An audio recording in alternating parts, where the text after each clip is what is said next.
வணக்கம், நான் சங்கரி. இன்னைக்கு 2025 CLAT கொஸ்டின் பேப்பரில் இருக்க இங்கிலீஷ் செக்ஷனுக்கான கொஸ்டின் அண்ட் ஆன்சர்ஸை டிஸ்கஸ் பண்ண போகிறோம். பேசேஜுக்கு மூவ் ஆகலாம்.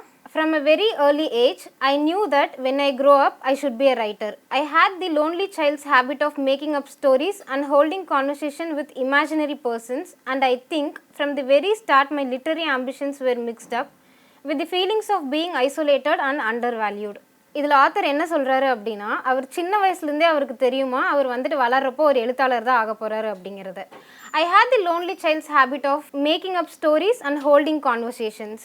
இதில் என்ன சொல்கிறாருன்னா, அவர் தனிமையிலே இருந்தனால அவர் வந்துட்டு கதை எழுத ஆரம்பித்தார். அதுக்கப்புறம் வந்துட்டு கான்வர்சேஷன்ஸ் வந்துட்டு இமேஜினரி கேரக்டர்ஸ் கூட பேச ஆரம்பித்தாருன்னு சொல்கிறாங்க. And I think from the very start my literary ambitions were mixed up with the feelings of being isolated and undervalued. அதுதான் வந்துட்டு அவர் எழுதுறதுக்கான தூண்டுகோலாக அமைஞ்சிச்சுன்னு அவர் சொல்கிறாரு.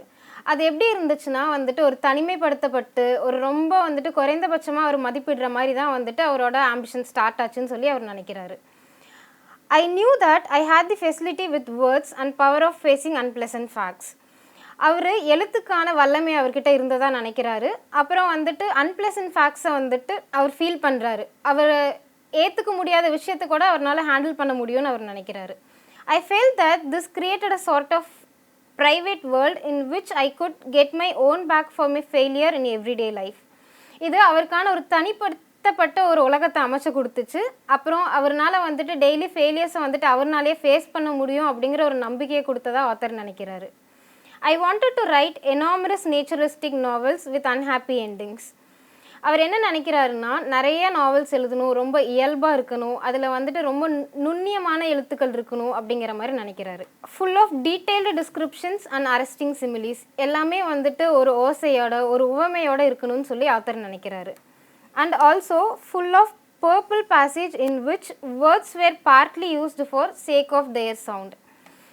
பர்பிள் பேசேஜ் அப்படின்னா என்னென்னா, ரொம்ப துல்லியமாக நுணுக்கமான விஷயங்களை ரொம்ப எலாபரேட் பண்ணி எழுதுறது தான் purple passage.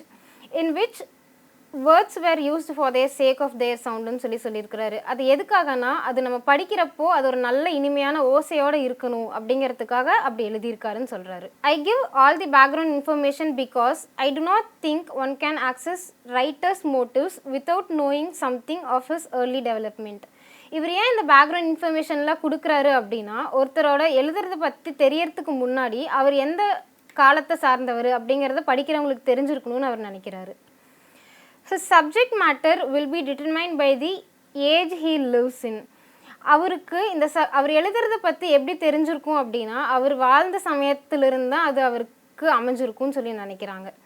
Atleast this is it true in tumultuous revolutionary ages like our own. But before he ever begins to write, he will have acquired an emotional attitude from which he will never completely escape. இதில் என்ன சொல்கிறாங்கன்னா, அவர் வாழ்ந்த சமயம் வந்துட்டு ஒரு புரட்சிகரமான ஒரு சமயமாக இருக்கலாம், அப்போ ரொம்ப கொந்தளிப்பு மிக்க மக்கள் இருந்திருக்கலாம். அந்த டைமில் அவர் அதிலிருந்து வெளியே வந்திருக்க முடியாது. கண்டிப்பாக வந்துட்டு அதோட தாக்கத்தினால தான் அவரோட எழுதுறதை வந்துட்டு அவர் ஸ்டார்ட் பண்ணியிருக்கணும்னு நினைக்கிறாரு. அப்படி சப்போஸ் அவர் வந்துட்டு அதுலேருந்து வெளியே வந்திருந்தாரு அப்படின்னா, அவர் எழுதுறதுக்கான தூண்டுதலையே வந்துட்டு கொண்டிருப்பேன்னு சொல்கிறாரு. It is his job to discipline his temperament, but if he escapes from his early influence altogether, he will have killed his impulse to write. I think there are 4 great motives for writing, at any rate for writing prose. எந்த ஒரு ஆத்தர்னாலும் எழுதுறதுக்கு 4 விஷயம் இருக்கும் கண்டிப்பாக. அதை வச்சு தான் வந்துட்டு அதை சார்ந்து தான் எழுதியிருப்பாங்கன்னு சொல்கிறாங்க. அது என்னென்னு பார்க்கலாம். sheer egoism, desire to seem clever, to be talked about, to be remembered after death, to get your own back on grown-ups who snubbed you in the childhood. sheer egoism அப்படின்னா என்னென்னா, தனக்கு தான் எல்லாமே தெரியும் அப்படிங்கிற ஒரு எண்ணம் தான் வந்துட்டு ஈகோயிசம். இதில் என்ன சொல்கிறாருன்னா, இது ஏன் வந்துட்டு மோட்டிவாக இருக்கணும்னு நினைக்கிறாருன்னா, அவர் வந்துட்டு ரொம்ப தெளிவான ஆளாக எல்லாத்துக்கும் தெரியணும், அவர் இறந்ததுக்கப்புறம் கூட அவரோட ரைட்டிங்ஸை பற்றி எல்லாருமே பேசணும், எல்லாருமே அவரை ஞாபகம் வச்சுருக்கணும். அதுக்கப்புறம் வந்துட்டு யாரெல்லாம் வந்துட்டு அவர் சின்னதாக இருக்கிறப்போ அவரை வந்துட்டு ரொம்ப ஸ்னப் பண்ணாங்க. ஸ்னப்டு அப்படின்னா வந்துட்டு ரொம்ப தாழ்த்தப்படுறது, அவராக வந்துட்டு அவருக்குன்னு இருக்க துடிப்பை வந்துட்டு கொள்வது. அப்படி இருக்கவங்க முன்னாடி அவரோட ரைட்டிங்ஸை வச்சு அவர் வாழ்ந்து காமிக்கணும்னு நினைக்கிறாரு. ஏஸ்தெட்டிக் எந்தூசியாசம் அப்படின்னா என்னென்னா, அழகியலை பற்றி அடுத்தவங்களுக்கு எடுத்து கூறுறது.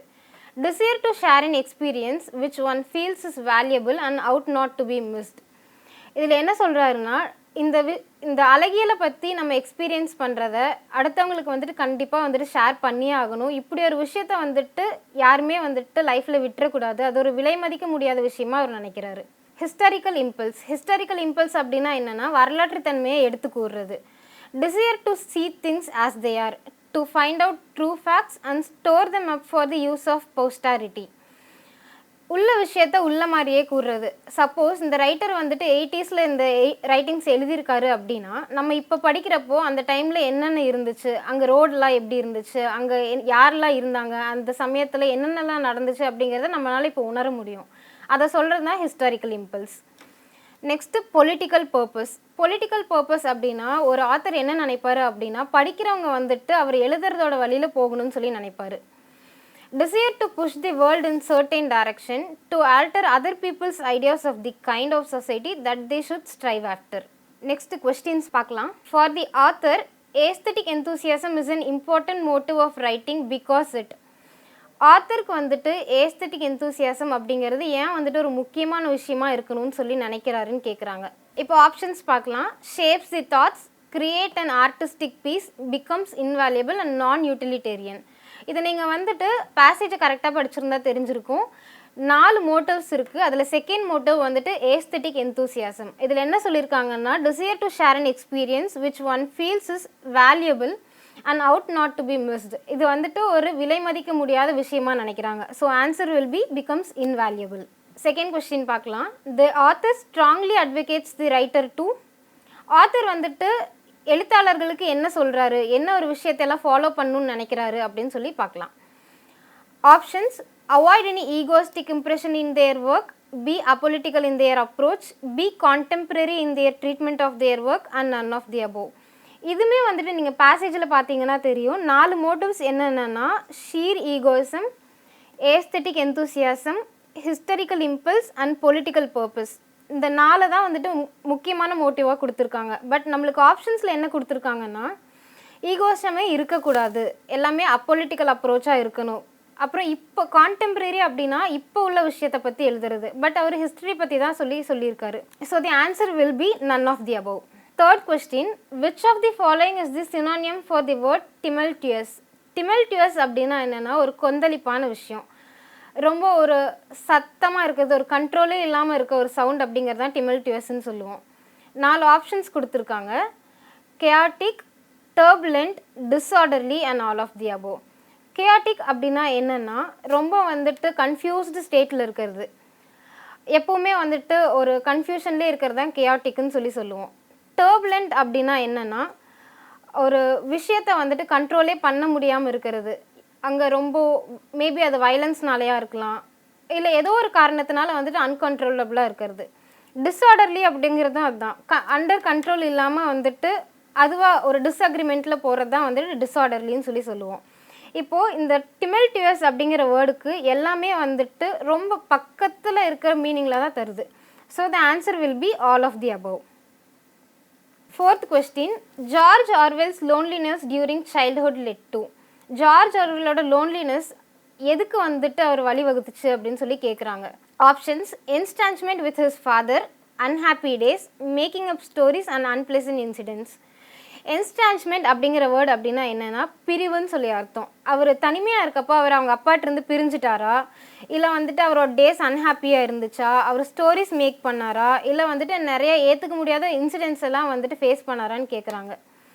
நம்ம பேசேஜை நல்லா படிக்கிறப்போ தெரிஞ்சிருக்கும். ஃபஸ்ட்டு பேசேஜில் என்ன கொடுத்துருந்தாங்கன்னா, அவரோட லோன்லினஸ் வந்துட்டு அவரை வந்துட்டு மேக்கிங் அப் ஸ்டோரிஸை தான் வந்துட்டு க்ரியேட் பண்ண வச்சுச்சு. So the answer will be making up stories. Fifth question, why does Orwell give background information. ஏன் வந்துட்டு ஆத்தர் பேக்ரவுண்ட் இன்ஃபர்மேஷன் கொடுத்துருக்காருன்னு சொல்லி கேட்குறாங்க. Options: he had the lonely child's habit, it is essential to know about motives of the writers, because of his historical impulse, due to an aesthetic enthusiasm. அவர் ஏன் background information கொடுத்தாருங்கிறதுக்கு 4 option கொடுத்துருக்காங்க. ஒன்று வந்துட்டு he had the lonely child's habit, ஒரு தனிமையாக இருக்கப்பட்ட குழந்தைக்கு இருக்க habit அவருக்கு இருக்குன்னு சொல்கிறாங்க. அவர் அந்த எழுத்தாளரோட மோட்டிவ் என்ன அப்படிங்கிறதுக்கு வேண்டி பேக்ரவுண்ட் இன்ஃபர்மேஷன் தரேன்னு சொல்கிறாங்க. இல்லை அவரோட ஹிஸ்டாரிக்கல் இம்பல்ஸை பற்றி தெரியறதுக்கு வேண்டி அவரோட வரலாற்றை தெரியறதுக்கு வேண்டி பேக்ரவுண்ட் இன்ஃபர்மேஷன் தரதாக கேட்குறாங்க. இல்லாட்டி டியூ டு ஏஸ்தெட்டிக் எந்தூசியசம், அழகியலை பற்றி சொல்கிறக்காகவான்னு கேட்குறாங்க. நம்மளோட ஆஸ் பர் தி பேசேஜ் என்ன சொல்லியிருக்காங்கன்னா, to know the motive of the writer, அந்த ரைட்டர் எதுக்கு இந்த விஷயத்தை எழுதியிருக்காரு, எதை சார்ந்து எழுதியிருக்காரு அப்படின்னு தெரியறதுக்கு வேண்டி தான் அவர் பேக்ரவுண்ட் இன்ஃபர்மேஷன் தராருன்னு நினைக்கிறாங்க. 6th question, if writer escapes from early impulse he will, suppose இந்த எழுத்தாளர் அவரோட சமயத்தை சார்ந்து இல்லாமல் வேறொரு விஷயத்தை எழுதியிருக்கிற மாதிரி ஒரு சுச்சுவேஷன் அவருக்கு அமைஞ்சிருந்தா என்ன பண்ணியிருப்பாருன்னு கேட்குறாங்க. Losses urge to right, be unable to imagine creatively, be able to converse with imaginary characters, be able to influence others.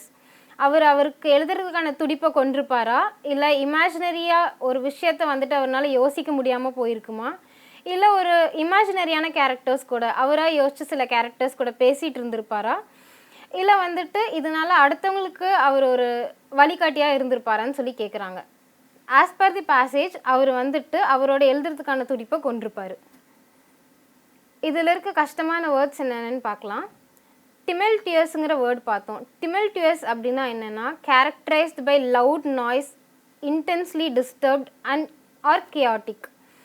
ஒரு ரொம்ப சத்தமான விஷயம், மேபி அந்த இடத்துல யாருமே இல்லை அப்படிங்கிறனாலையா இருக்கலாம், இல்லை ஒரு கண்ட்ரோல் பண்ண முடியாத விஷயமா இருக்கலாம், ரொம்ப கொந்தளிப்பாகவே இருக்கிறத நம்ம டிமெல்டியஸ்ன்னு சொல்லுவோம். எக்ஸாம்பிளுக்கு என்ன சொல்லலாம்னா, இப்போ கிளாஸில் ஸ்டூடெண்ட்ஸ் இருக்காங்க, ஸ்டாஃப் இருக்கப்போ எல்லாருமே அமைதியாக இருப்போம். ஸ்டாஃப் கொஞ்சம் வெளியே போயிட்டாங்க அப்படின்னா அங்கே ஒரு அடக்க முடியாத ஒரு சவுண்ட் அந்த ஃப்ராக்ஷன் ஆஃப் செகண்டுக்கு நடக்கும். இதை தான் டிமெல்டியஸ்ன்னு சொல்லுவோம். Naturalistic, describing R representing things as they are in real life. உள்ள விஷயத்த உள்ள மாதிரியே சொல்கிறது. இப்போ ஒரு விஷயம் நடக்குது அப்படின்னா அந்த விஷயத்த கொஞ்சம் கூட நம்ம ஆர்டிஃபிஷியலாக எதுவுமே சேர்க்காம இப்படி தான் நடந்துச்சு அப்படின்னு காமிக்கிறது தான் naturalistic. Similes, figures of speech comparing two unlike things as like and as.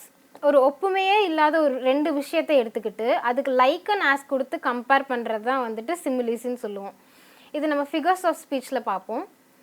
Purple passage, overly elaborate or ornate writings. Purple passage அப்படிங்கிறது ஒரு இடியம். அதோட மீனிங் என்னென்னா, ஒன்று அந்த விஷயத்தை பற்றி ரொம்ப எலாபரேட்டாக ரொம்ப நீளமாக எழுதுறது, அப்படி இல்லையா ரொம்ப நுண்ணியமாக துலுக்கமாக எழுதுறது தான் பர்பிள் பேசேஜ்னு சொல்லுவோம். டெம்பரமெண்ட், அ பர்சன்ஸ் நேச்சுரல் எபிலிட்டி. டெம்பரமெண்ட் அப்படின்னா ஒரு மனுஷனோட ஒரு நேச்சுரலான இயல்பு. Egoism, thinking that you are the better or more important than anyone else. Egoism அப்படின்னா நம்ம பேசேஜ்லேயே பார்த்தோம், தான் பெரியவன், தனக்கு தான் எல்லாம் தெரியும் அப்படிங்கிற ஒரு எண்ணத்தை தான் ஈகோன்னு சொல்லுவோம். Aesthetic, beauty art or taste. Aesthetic அப்படிங்கிறதுனா அழகியலை பற்றி அடுத்தவங்களுக்கு எடுத்து சொல்கிறது தான் ஏஸ்தெட்டிக்னு சொல்லுவோம். இப்போ நம்ம செகண்ட் பேசேஜ் பார்க்கலாம். Education is not the amount of information that is put into your brain and runs riot there undigested all your life.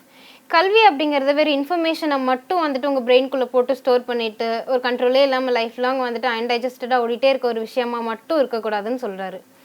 We must have life building, man making, character making, assimilation of ideas. கல்வி அப்படிங்கிறதுல என்னென்ன இருக்கணும் அப்படின்னா life building இருக்கணும். Life building அப்படின்னா நம்மளோட லைஃப்க்கான ஒரு கோல் அதை உருவாக்கி தரணும். மேன் மேக்கிங் இருக்கணும், நம்மளோட பர்சனல் டெவலப்மெண்ட் அதனால் இருக்கணும். கேரக்டர் மேக்கிங் இருக்கணும். கேரக்டர் மேக்கிங் அப்படின்னா நம்மளோட பிரின்சிபல்ஸ் அண்ட் வேல்யூஸை அது உயர்த்தி தரணும். Assimilation of ideas.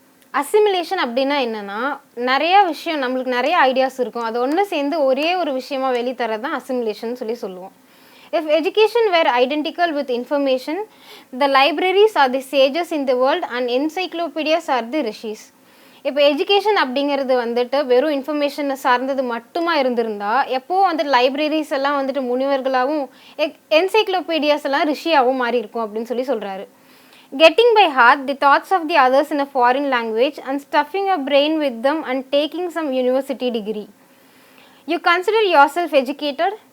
வெறும் வேற்று மொழியில் ஒரு சப்ஜெக்டை படித்து அதில் அதை நம்ம பிரெயினில் ஸ்டோர் பண்ணி அதை ஒரு யூனிவர்சிட்டி டிகிரி எடுத்து அது மட்டும்தான் கல்வியா அப்படின்னு கேட்குறாரு. Is this education? அது மட்டும்தான் கல்வியா? What is the goal of your education? Open your eyes and see what a piteous cry for food is rising in the land of Bharata. proverbial for its food. உங்களோட கல்வி உங்களை எதை வந்துட்டு குறிக்கோளாக இருக்குன்னு சொல்லி கேட்குறாங்க. கண்ணை திறந்து பாருங்கள், இந்த பாரத நாட்டில் நம்மளே வந்துட்டு ஃபுட்டை விளைவிக்கிற ஒரு நாட்டில் ஒரு சாப்பாட்டு இல்லாமல் ஒரு ஏழை வந்துட்டு எப்படி அந்த சாப்பாட்டுக்காக அழுகுறாங்க அப்படிங்கிறத பாருங்கள், கூக்குரல் இடுறாங்கன்னு பாருங்கன்னு சொல்லி சொல்கிறாங்க. will your education fulfill this want? உங்களோட எஜுகேஷன், உங்களோட கல்வி வந்துட்டு அதை நிறைவேற்ற முடியுமா, அவங்களோட பசியாற்ற முடியுமான்னு சொல்லி கேட்குறாங்க. we want the education by which character is formed, strength of mind is increased, the intellect is expanded and by which one can stand on one's own feet. நம்மளுக்கான எஜுகேஷன் நம்மளுக்கு என்ன கொடுக்கணும் அப்படின்னா, ஒருத்தரோட கேரக்டர் அது உருவாக்கணும், மைண்டோட ஸ்ட்ரென்த்தை வந்துட்டு இன்க்ரீஸ் பண்ணணும், ஒருத்தங்கனால முடியும் அப்படிங்கிற நம்பிக்கையை அவங்களுக்கு கொடுக்கணும், அப்புறம் அவங்களோட அறிவாற்றலை வந்துட்டு அது விரிவடைய வைக்கணும் அப்படின்னு சொல்லி சொல்கிறாங்க. அவருக்கா ஒரு நம்பிக்கை வரணும், என்னால் முடியும், என்னால் சொந்த காலில் நின்று என்ன வேணால் வந்து சாதிக்க முடியும் அப்படிங்கிற ஒரு நம்பிக்கையை அந்த எஜுகேஷன் கொடுக்கணும்னு சொல்கிறாரு. What we need to study independent of foreign control, different branches of the knowledge that is our own, and with it the English language and Western science. வெறும் அயல்நாட்டு கல்வியை வச்சு நம்மளால் என்ன பண்ண முடியும்னு சொல்லி அவர் கேட்குறாரு. அது கூட வந்துட்டு இங்கிலீஷ் லாங்குவேஜ் படிச்சிருக்கணும், கூட வந்துட்டு வெஸ்டர்ன் கல்ச்சர் தெரிஞ்சிருக்கணும், இதெல்லாம் சேர்ந்து தான் நம்மளால வந்துட்டு ஒரு விஷயத்தை சாதிக்க முடியும்னு சொல்லி சொல்கிறாரு. we need technical education and all else that develop industries so that men instead of seeking for service may earn enough to provide themselves for save against the rainy day. அது கூடவே வந்துட்டு ப்ராக்டிக்கல் நாலேஜும் இருக்கணும்னு சொல்லி சொல்கிறாங்க. அதை தான் technical education சொல்லிட்டு இதில் மென்ஷன் பண்ணியிருக்காங்க. இண்டஸ்ட்ரீஸ் டெவலப்மெண்ட்டுக்கு அதுதான் யூஸ்ஃபுல்லாக இருக்கும். மென் வந்துட்டு இதனால் வந்துட்டு இது கற்றுக்கிற மூலயமா அவங்களாலேயே தனியாக ஒரு சுயதொழில் ஆரம்பிக்க முடியும், அதனால் நிறைய அவங்களால ஏர்ன் பண்ண முடியும். ஒரு ரெய்னி டே அப்படிங்கிறத வந்துட்டு இங்கே இடியமாக கொடுத்துருக்காங்க. ரெய்னி டே அப்படிங்கிறது இங்கே என்ன மென்ஷன் பண்ணுது அப்படின்னா, நம்மளால் ஒரு சேவிங்ஸே இல்லாத டைமில், ரொம்ப கஷ்டப்படுற டைமில் நம்மளோட சேவிங்ஸ் எடுத்து நம்மளால் யூஸ் பண்ணிக்க முடியும்னு சொல்லி அவர் சொல்கிறாரு.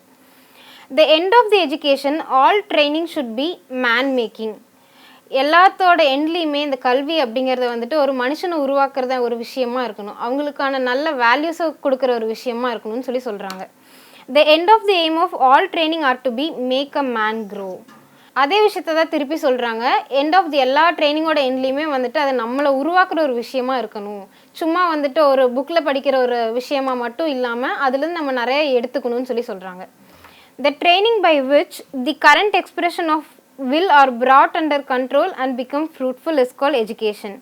இந்த எல்லா ட்ரைனிங்கோட எண்ட்லேயும் வந்துட்டு மேன் மேக்கிங் இருக்கணும், கேரக்டர் மேக்கிங் இருக்கணும், லைஃப் பில்டிங் இருக்கணும், இதெல்லாம் கலந்து ஒரு நல்ல ஒரு ஃப்ரூட்ஃபுல்லான விஷயமா, லைஃப்க்கு ஒரு வேணுங்கிற விஷயமா வந்துட்டு கொடுக்கறது தான் எஜுகேஷனாக அமையணும்னு சொல்லி சொல்கிறாரு. What our country now wants are muscles of irons, nerves of steels, gigantic wills which nothing can resist, which can penetrate into mysteries and secrets of the universe and will accomplish their purpose in any fashion. நம்மளோட கண்ட்ரிக்கு, நம்மளோட நாட்டுக்கு இப்போ என்ன தேவை அப்படின்னா, muscles of irons and nerves of steels, gigantic wills அப்படின்னா நம்மளுக்கு ஒரு மேசிவ் வில் பவர் இருக்கணும்னு சொல்லி நினைக்கிறாங்க. இது ஒரு இடியமாக நம்மளுக்கு கொடுத்துருக்காங்க. நம்மளுக்கு வந்துட்டு ஒரு ஸ்ட்ராங்கான வில் பவர் இருக்கணும், அதை வந்துட்டு யாருனாலையுமே வந்து தடுக்கவே முடியாத அளவுக்கு இருக்கணும். எஜுகேஷன் நம்மளுக்கு அது கொடுத்ததா இருக்கணும். நம்மளால் வந்துட்டு எதுனாலும் பண்ண முடியும் இந்த நாட்டில் அப்படிங்கிற ஒரு நம்பிக்கை நமக்கு இருக்கணும். ரெண்டாவது, even if it meant going down to the bottom of the ocean, meeting death face to face. அது எந்த அளவுக்கு இருக்கணும் அப்படின்னா, நம்ம கடலுக்கு அடியில் போய் நம்மளோட சாவை நேருக்கு நேர் பார்த்தா கூட நம்மளுக்கு எஜுகேஷன் இருக்குது, அதை வச்சு எப்படியா தப்பிக்க முடியுங்கிற வழி நம்மளுக்கு தெரிஞ்சிருக்கும். அதுக்காகவாச்சும் எஜுகேஷன் நம்மளுக்கு ரொம்ப முக்கியமான விஷயமா கருதப்படுது. there is only one method of attaining knowledge. Education நம்மளோட நாலேஜ் அட்டைன் பண்ணுறதுக்கு ஒரே ஒரு வழி தான் இருக்குன்னு சொல்லி சொல்கிறாங்க. It is by concentration. நம்மளோட நினைவாற்றல் மூலியமாக தான் நம்மளோட நாலேஜை நம்ம அடைய முடியும்னு சொல்லி சொல்கிறாங்க. the very essence of education is concentration of mind. இப்போ ஒரு விஷயத்தை நம்ம படிக்கிறோம், எழுதுகிறோம் அப்படின்னா ஃபஸ்ட்டு அதுக்கு நம்மளோட நினைவாற்றல், நம்மளோட கவனம் அங்கே ரொம்ப முக்கியமாக இருக்கணும்னு சொல்லி சொல்கிறாரு. From the lowest to the highest man, all have to use the same method to attain knowledge. The chemist who works in the laboratory concentrates on the elements to analyze them. Knowledge is acquired by concentration. என்னதான் வந்துட்டு ஒரு ஏழைப்பட்ட ஆளாக இருந்தாலும் சரி, ஒரு பணக்காரனாக இருந்தாலும் சரி, அவர் எப்பேற்பட்ட ஆளாக இருந்தாலும் அவரால் கான்சன்ட்ரேஷன் மூலியமாக மட்டும்தான் வந்துட்டு ஒரு நாலேஜை அட்டைன் பண்ண முடியும்னு சொல்லி சொல்கிறாங்க. இதனால யாருக்குனால அந்த கவனமும் நினைவாற்றலும் வந்துட்டு அவங்களோட எஜுகேஷனை தரும்னு சொல்லி சொல்கிறாங்க. ஃபார் எக்ஸாம்பிள், ஒரு கெமிஸ்ட்ரி லேபில் அந்த கெமிஸ்ட் என்ன பண்ணணும் அப்படின்னா, அவங்க அந்த கெமிக்கல்ஸ் எல்லாம் அனலைஸ் பண்ணுறதுக்கு அவங்கக்கிட்ட அந்த நினைவாற்றல் இருக்கணும். எந்தெந்த கெமிக்கல் யூஸ் பண்ணால் எப்படியெல்லாம் வந்து ரியாக்ட் ஆகுங்கிற அளவுக்கு அவங்களுக்கு தெரிஞ்சிருக்கணும். At the end, knowledge is acquired by concentration. Knowledge அப்படிங்கிற விஷயத்த வந்துட்டு கான்சன்ட்ரேஷனால் மட்டும்தான் அட்டைன் பண்ண முடியும் அப்படிங்கிறத ஆத்தர் சொல்கிறாரு. கொஸ்டின்ஸ் பார்க்கலாம். According to the author we need to study. ஆத்தரை பொறுத்த வரைக்கும் நம்ம என்ன படிக்கணும் அப்படின்னு சொல்கிறாரு அப்படின்னா, English language, technical education, western science, all of the above. As per the passage அவர் என்ன சொல்லியிருப்பாருன்னா, இங்கிலீஷ் லாங்குவேஜும் முக்கியம், வெஸ்டர்ன் சயின்ஸும் முக்கியம், டெக்னிக்கல் எஜுகேஷனும் முக்கியம்னு சொல்லியிருப்பார். So the answer will be all of the above. Next question பார்க்கலாம். According to the author which among the following is the key to attain knowledge. ஆத்தரை பொறுத்த வரைக்கும் எது இருந்தால் நம்மளால நாலேஜ் அட்டைன் பண்ண முடியும் அப்படின்னு சொல்லியிருக்காருன்னு கேட்குறாங்க.